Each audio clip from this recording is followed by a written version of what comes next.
if you're feeling lost after a big life change, you're not broken, you're in a transition. So today we're just going to talk a little bit about how to find some grounding, healing, and a bit of a sense of self again. So life changes happen to us all. We have big ones, we have small ones. Some of us will go through every single one, like the one at the beginning, birth, and the one at the end, death. Some of us will have specific ones that not everybody goes through, but many other people do. So, life changes could be something like moving to a different area, going through a relationship breakdown or a divorce, becoming a parent for the first time, or even second, third, fourth time.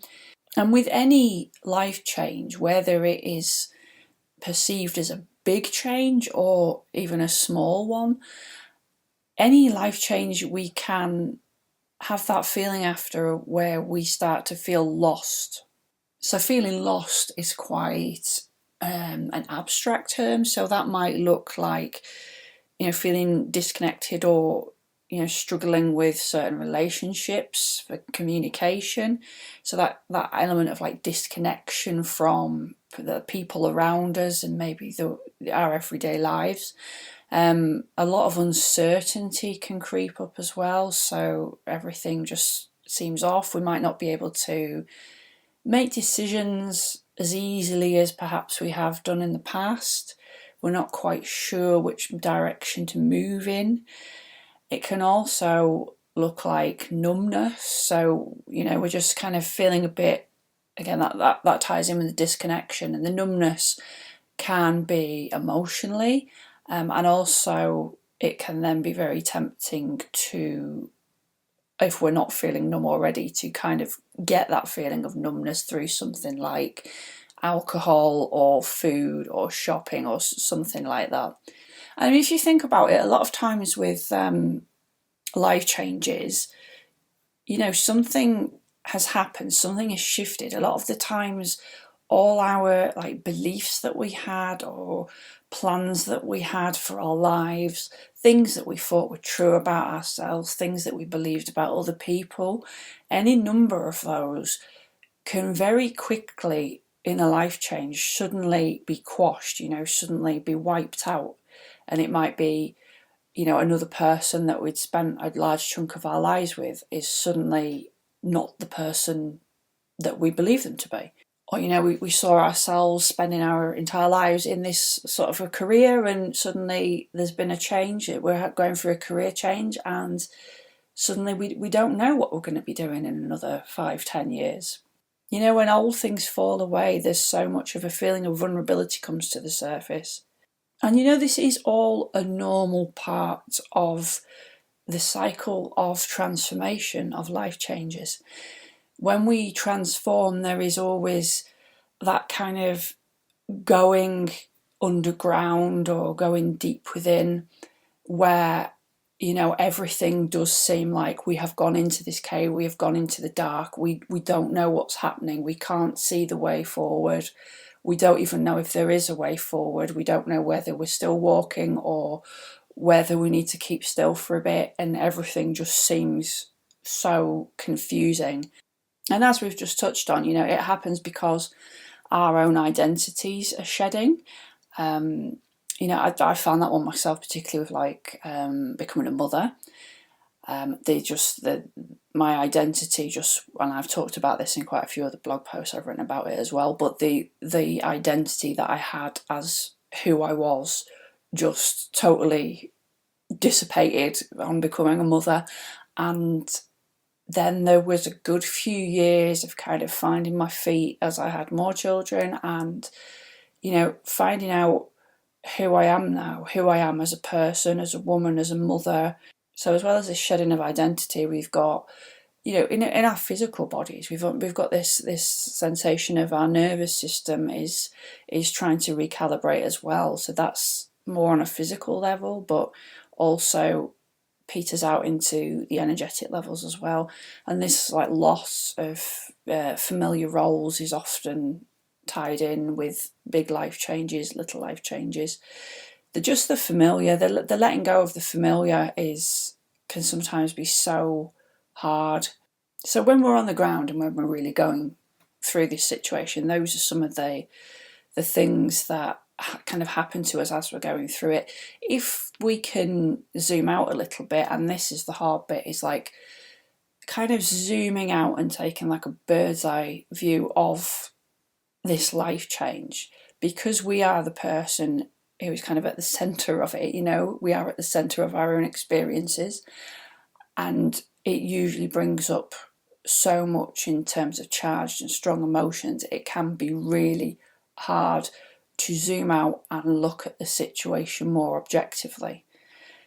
If we are able to do that, or if maybe somebody guides us to do that, we could look at this again. If we start to change the mindset we have around it from a life change to more of a life transition, then we can start maybe looking at it on a more zoomed out level. So if we look at it to the spiritual level, we could see that this is maybe a sort of initiation in a way. We're between cycles, we're between stories. So whatever has happened before, the old place we lived, the old relationship, that has now fallen away and come to the end of that cycle, and we're about to start a new cycle.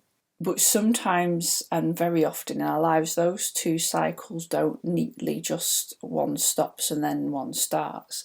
Sometimes there's a bit of a gap where we are in the in-between, and that's when we feel so lost in life changes.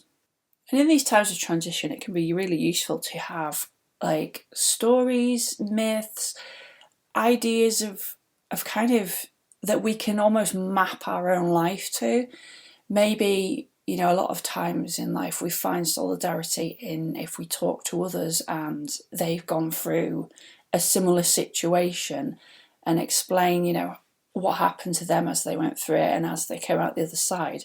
And that can be something really useful. But as well, when we look to more like archetypes and myths, we can find that in this situation of a life transition, that the myth of Inanna, and I'm hoping I'm pronouncing that correctly, is really useful. So if you haven't heard of this, Inanna is the Sumerian goddess of the underworld, and there is a whole load of myth and story about her descent to the underworld, and she has to go through these layers of initiation, and basically then she comes back up again. But I won't explain the whole story here because it'll take too long. But if you don't know about it already, do find it out, because it is really useful to map in terms of life transitions. We've got that aspect of the descent, of going down to the underworld, the ending of the cycle. And then that time in the underworld that she spends as well, in the darkness, before she comes back up again. She doesn't go straight down and then come straight back up. There is a period of time where she is in the underworld, finding herself and her strength and who she is. And we can also see that as well in something astrologically, the cycles of Venus. So as I'm recording this, it is the beginning of November, and Venus at the moment is going down into the underworld, mythologically, metaphorically, and is about to go behind the sun in a superior conjunction, and that lasts for a couple of months. Venus is then behind the sun, and once Venus comes out from behind the sun, she then becomes the evening star, and you can see her on the other side of the sky from the morning star, which she was before she went in. So there's that aspect of transformation, going into the end of a cycle, going into the underworld, as it were, and something happening there. There is a period of time there, something is happening there before the re-emergence into the new. So even just knowing that, as you're in this season of feeling really lost and like, where do I go next? if we keep this kind of archetype in mind of that we're in the underworld and it's okay and it's normal and it's totally part of the thing that we don't know what is next, but trusting that we will at some point, and we don't get to decide when that point is, but we will move out of this kind of black cave of the underworld, of the unknown, and start into a new cycle. And then also remembering that as we do that, we are then transformed. We are not the person who went into that underworld. We are not the person from the end of the last cycle. Something about us has shifted or changed. And this is when sometimes life transitions and changes can become harder on us when we are very connected and convicted into that old version of ourselves, that old situation that we were in, and we're kind of clinging to that and wanting to take it with us, and at the same time, like, life is kind of wrenching us away from that resistance is really the thing that can cause so much hurt. But we live in this place now where, we all like to do something. we all want actions to take. We all want steps to take. And so I'm just going to share a few things, that have worked for me, or that I've found comforting or useful when I've been in these phases. So obviously the biggest thing we've talked about is accepting, the phase, the season you're in, where you're at. And that's probably the hardest thing, to accept that you are where you're at right now, and that you don't have the power and the control to dictate how long you are in that in-between for. There are things that we can maybe do, or mindsets we can have, or ways that we can kind of, with grace, move through the transition more smoothly, and therefore probably a little bit more quicker than, say, if we are clinging onto the old and resisting. I guess if we look at it like water, because I like to use water as every metaphor I can. If we were like in a really fast, strong flowing river, and that's taking us on to the next thing, I guess, we can't go back against the water. And the more we try and fight and go back against the water, the longer it's going to take us to get to where we are. And inevitably, we're not going to get back upstream, however much we try. And, then we can say, okay, we'll accept and go with the flow. But we still can't say, oh, I'm going to, reach the sea by this date, or I'm going to go past this town in this many weeks. It takes as long as it takes with the river. The next step for me was really connecting with myself and that kind of self-acceptance and self-love, which is just so bandied about nowadays, And I've talked about this a few times, where we need to kind of separate the capitalist side of self-care and self-compassion, which, tells us to buy things to make ourselves, I really appreciate myself, so I'm going to go and buy myself this. We kind of need to separate that out. But working on self-compassion, so, if we're in situations, for example, where we're maybe feeling emotional because we're in transition and we're snapping out with people around us, okay, there are going to be times when we lose it with other people, and it's not ideal, and we have to then keep coming back to ourselves and saying, kind of being compassionate with ourselves and saying, well, I know we'll work on not snapping at people, but I know why we're doing it, and being compassionate with ourselves about that, and not getting stuck then in that spiral of shame, and also blame as well. So yeah, taking accountability for our actions, but also being compassionate to ourselves as well. And honestly, this is like a muscle. It's so hard to do when you have spent maybe, nearly all of your life so far being hard on yourself, or telling yourself, when you muck up, that you've done it wrong and you need to do better, and then really beating yourself down. And the reality is we are human and we will muck up, we will make mistakes, we will do things that we regret doing. That is part of being human. But that does not mean that we have to beat ourselves down and that we are a failure, and we are, it's just watching those thoughts in your mind when they pop up. And over time, as you start practicing this and seeing, you start noticing, oh, I'm having those thoughts again about myself. And then questioning them as well, saying, okay, well, how true is this thought? How useful is this thought to me? Okay, maybe I've made a mistake. I'll take accountability for that. But then consistently these thoughts of how crap I am and how rubbish and I don't deserve this and that and the other, how true is that based on making one fallible human mistake?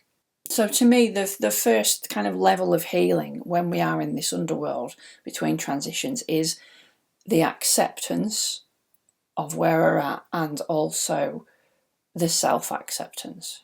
To me, these are like the foundations that we need to build before we start, piling on all the useful tools like, massage or sound healing or whatever type of modality it is that you have, Reiki, crystals, anything that you have to help yourself heal, which we can talk about.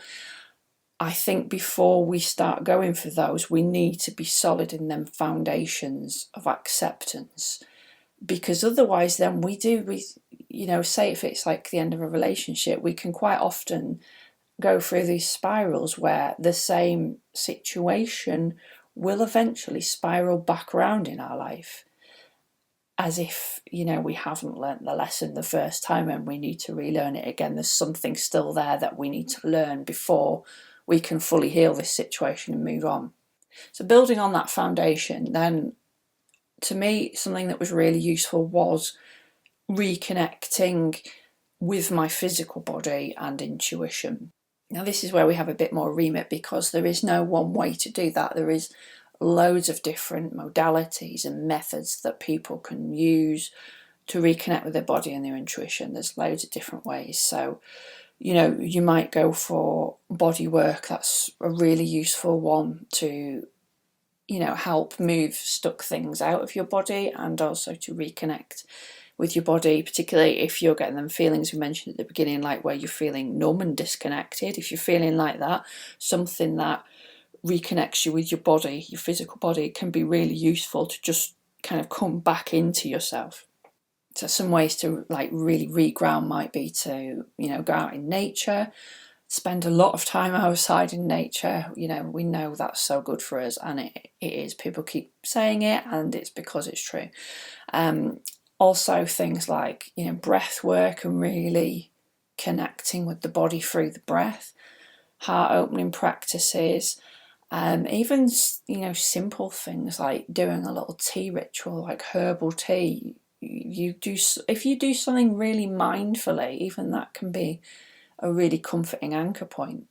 Keeping a journal can be really useful as well, just to say where you're at right now, and then you can, eventually kind of look back, and that's when you turn and look back, is when you realise where you've been, how far you've come, what path you've walked. And so once we've got them foundations of reconnecting with ourselves and accepting ourselves, then we can, get out there a bit more and find a supportive community, because that's also a really important part of the puzzle in our healing process and in moving into a new part of our lives, is finding a supportive community of people.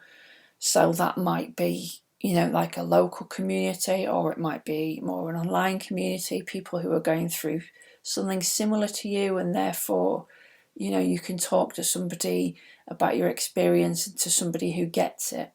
But whatever community looks like for you, again, sometimes that can take a few goes. We can be looking for support and community in certain places that we think we'll find it, and turns out that it isn't there. And that doesn't mean that there's anything wrong with us. It just means that wasn't quite the right place to go. And sometimes we do have to keep looking for a little while before we find that community. So yeah, hopefully this is just useful to you in knowing that this is a normal part of the process and that you aren't broken or, you know, we're not really off path. We're just in this sort of phase, you know, like this seed being planted in the earth. It's not germinated yet. It's not sprouted up through the earth yet, but it's there and it contains all this potential. So if stepping onto the wild rose path feels like, you know, the right direction for you, when you're ready, we have a page on the website. So it's wildrosepath.co.uk/begin. And that page shows you where you can start on the path, the first steps that you can take on the path of moving, you know, from this transitional space where we're feeling kind of lost and we don't know which way to turn. We're in this real space of underworld.